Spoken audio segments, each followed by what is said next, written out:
Hello friends, good morning. আজকে আবারও তোমাদের জন্য আরেকটা নতুন ব্লগ নিয়ে চলে এলাম। তো দেখতে থাকো। আজকে হচ্ছে সানডে, তো সানডেতে সারাদিন কী কী করি ওইটাই তোমাদের সাথে শেয়ার করব। পুজো দেওয়া কমপ্লিট হয়ে গেছে, তারপর রান্না করে চলে এলাম। এসে আগে একদিকে ডাল বসিয়ে দিলাম, আর এইদিকে হচ্ছে ডালিয়ার খিচুড়ি। তো ডালিয়ার খিচুড়ি প্রায় হয়ে গেছে। চাউমিনটা সেদ্ধ করে রেখে দিয়েছি জল ঝরার জন্য। আম ডালটা হয়ে গেছে, এখন নামিয়ে নেব। আর আজকে তো চিকেন রান্না হবে, তার জন্য যা যা প্রয়োজন সব কিছু মা কেটে দিয়েছে। চাউমিনটা হয়ে গেছে, এখন মশলাটা দিয়ে নামিয়ে নেব।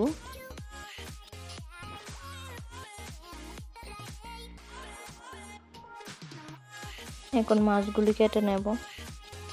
মাছগুলি কেটে ধুয়ে বসিয়ে দিয়েছি বাজার জন্য।